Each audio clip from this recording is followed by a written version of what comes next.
Welcome to our First NBC Bank Weekend Review, brought to you by First NBC Bank. 35 locations throughout Southeast Louisiana and to the Florida Panhandle. First NBC Bank, proud sponsor of SportsNOLA.com. Ken Trahan out on vacation.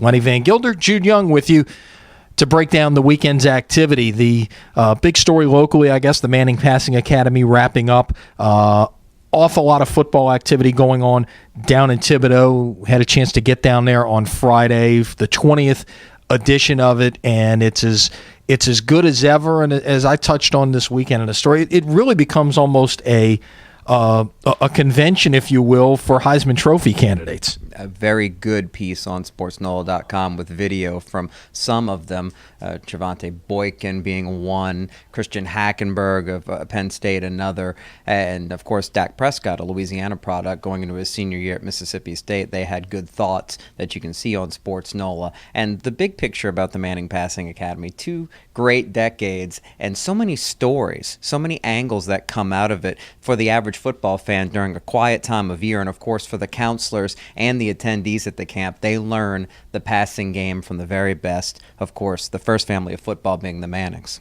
No doubt. And I had a good visit as well with Jake Delhomme, the former UL Lafayette and NFL quarterback, recent inductee into the Louisiana Sports Hall of Fame, who was talking about that first camp when he was a counselor, one of the 4 college counselors at that first camp, where there were only 185 campers. Now there's upwards of 1,200.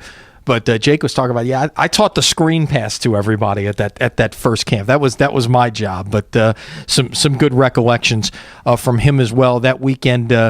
Now in the books, and that's really kind of your kickoff to football season is back. And if that weren't SEC Media Days starting on Monday in Hoover, Alabama, Greg Sankey giving his first State of the League address to kind of kick things off. It'll be 4 days wall to wall.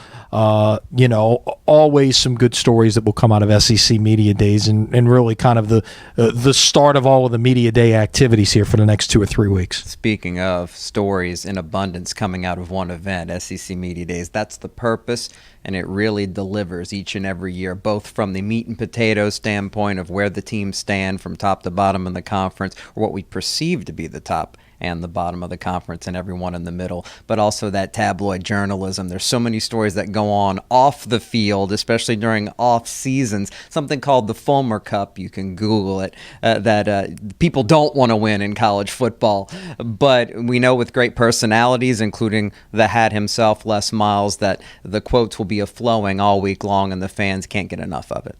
No question about it. It is absolute insanity there at the hotel on the day that Alabama comes in, with all of the fans just hanging around outside, just wanting to get a glimpse, an autograph, whatever, from Nick Saban and the Tide players. It's a lot of fun. Of course, stay with us here at SportsNOLA.com. We'll have a lot on that. A couple of unfortunate off-the-field stories we need to touch upon. First, something with impact on the field, and that's the report that the New Orleans Voodoo, the operations of the team now being turned over to the Arena Football League, an official announcement expected early this week. They've clearly had issues with this incarnation of the franchise and at the ownership level, and I think funding and putting money back into the product to try to regenerate what the Voodoo was before that league shut down in 2009. It hasn't been there, and we know some really good people that work with the organization. Of course, Ken Trahan is the voice of the Voodoo, and he does a fantastic job. Many people do, and I just hope that when this all develops, that there is arena football still in New Orleans as light at the end of the tunnel, because it can work here. Everybody knows this town, this region loves football, but the league has struggled since that shutdown, and clearly the ownership change that's needed here in New Orleans to keep the Voodoo around is the next step in this process. It's a shame we can't talk about the product on the field as the season wraps up, but I think there's going to be a happy ending here. I certainly hope so. Yeah, let's hope so. The Voodoo at home this weekend against Tampa Bay. Will it be the last Voodoo game we see in New Orleans, or will there'll be the proverbial light at the tunnel and we see more Voodoo football in some way, shape, or form next year. We will find out. The other really unfortunate story, I ask your thoughts and your prayers to the family of Juwan Dawson, the former Tulane and NFL standout wide receiver who's from H.L. Bourgeois down in Gibson, Louisiana, missing after a boating incident Sunday night outside of the Dallas area.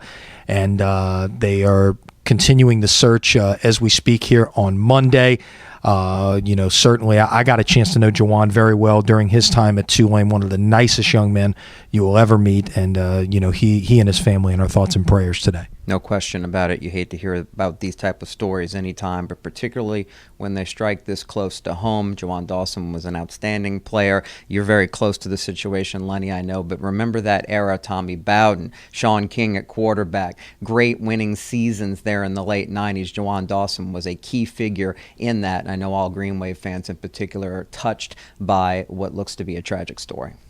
Let's hope there is a miracle and some kind of better ending to this story, but it's certainly not looking good at this point. Lastly, let's touch on basketball. The Pelicans in the NBA Summer League, winning their first 2 games, getting themselves in a good position. It's a crazy format that they play in Las Vegas with this massive tournament. Now they've gone to tiebreakers with quarters and everything else. But the good thing that I think we've seen, at least through 2 games, not many of these guys will be on the floor for any kind of significant time, if at all, when it comes down to it in late October, early November.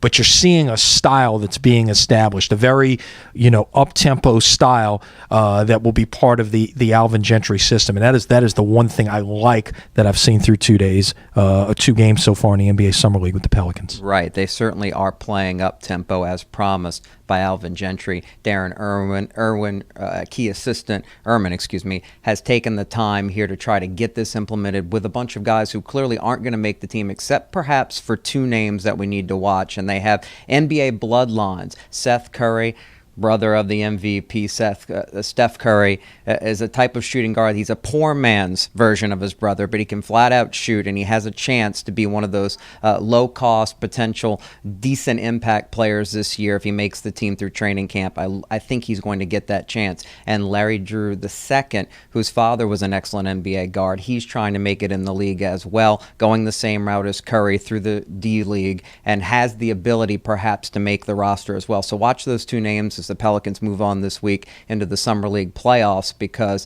those are the types, those bargains that Dell Demps has found that has helped make this team deeper as the years have developed while they try to grow around Anthony Davis. No question about it. We will see how that plays out. A lot to keep up with there. Jude, thanks for the time. Good to have you in. We get Ken back later on this week, but I'm sure you'll be back in the pinch hit before the summer's over. No question. Ken's a busy man, but apparently he's not even working right now. He's on vacation, sun, water, beach, fun, and here we are trying to fill in and missing him terribly.